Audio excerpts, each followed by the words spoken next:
powerful, nonviolent change agent you have in a democratic society. You must use it because it is not guaranteed. You can lose it. John Lewis understood the power and the fragility of our multiracial democracy because he did so much to build it in his lifetime. At the age of 25, he led peaceful protesters on a march through Alabama to demand the right to vote. And as the world witnessed, they were attacked, gassed, and beaten by police officers. They were attacked because the right to vote is power, and white supremacists feared the power of people of color exercising that right. But out of the pain and outrage over this bloody Sunday came one of our country's greatest monuments to freedom, the Voting Rights Act of 1965. For nearly 50 years, the Voting Rights Act stood as a guardian of our multiracial democracy. It outlawed literacy tests.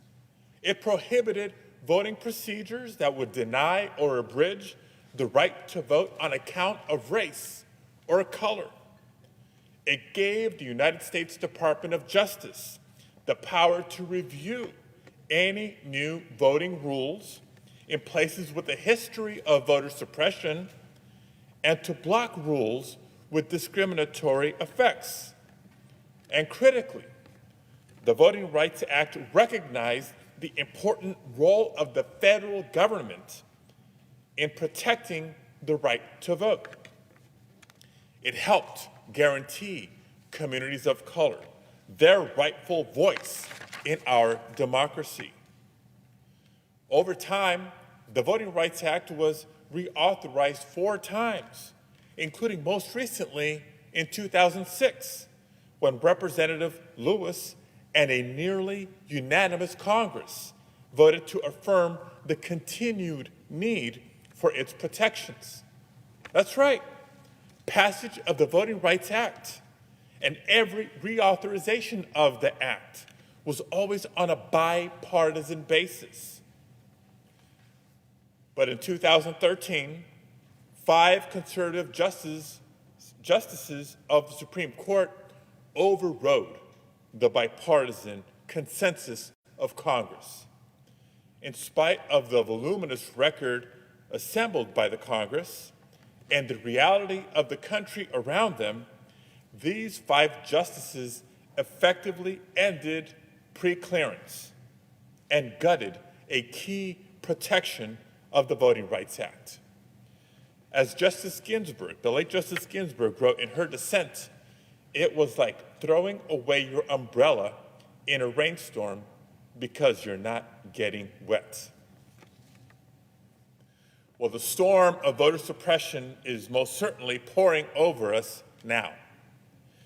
Mr. President, in 2020, in the midst of an ongoing global health pandemic, our nation held one of the most successful and secure elections in our history. Voters of color made their voices heard in record numbers and confirmed again that our democracy is strongest when all eligible Americans are able to participate. But instead of celebrating this remarkable achievement, Republican legislative leaders in state houses around the country this year have proposed and passed bill after bill after bill restricting the right to vote and restricting access to the ballot. They're doing this on the basis of lies about voter fraud and rooted firmly in the legacy of white supremacy. They continue to do so as we speak. The Supreme Court's most recent anti-democracy decision in the Brnovich case, which eviscerated a key remaining protection of the Voting Rights Act, will only embolden these attacks. But so far in this Senate, our Republican colleagues have turned a blind eye, choosing to be complicit in the outright assault on our democracy. Senate Republicans have refused to even open a debate on voting rights legislation. Instead, they prefer to abuse the filibuster to enable Republican legislative leaders across the country to continue their assaults. Mr. President, our democracy is on the line. The unfinished work of John Lewis remains. We must summon the courage to act. That's why I'm committed to passing the John Lewis Voting Rights Advancement Act, which will protect the right to vote for all people. I can think of no more fitting way to honor the memory of a man who chose our democracy as the struggle of his lifetime. Mr. President, when I was first elected California Secretary of State to serve as the Chief Elections Officer for the state of California, I sought out the counsel of John Lewis. For more than 45 minutes during our first meeting, and time and again after that, John guided me with his wisdom, taught me by his example, and inspired me through his courage. He was always gracious with his time, warm with his spirit, and true in his conviction. And he reminded me, as he reminded so many of us, that our struggle is a struggle of a lifetime.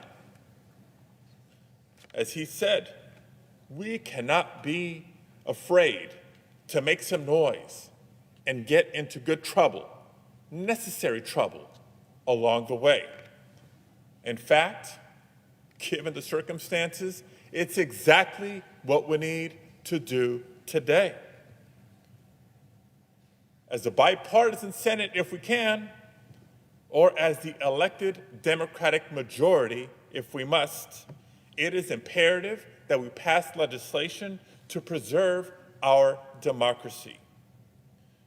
We must carry the torch that John Lewis carried for us for so long and build for all Americans a democracy that is as free, as fair, as accessible, and as inclusive as we can possibly make it. And we must remain hopeful in this pursuit. You see, despite the scars that he bore and the hatred that he faced down, John Lewis was fundamentally a hopeful man, a man who never abandoned the youthful spirit that carried him across that bridge in Selma. And he always looked to the next generation for leadership, for energy and inspiration to carry the cause forward. It is now on us to take up his work. There's no better way for us to honor the legacy of John Lewis. Thank you, Mr. President. Mr. President. The Senator from Minnesota. Mr. President, I join in the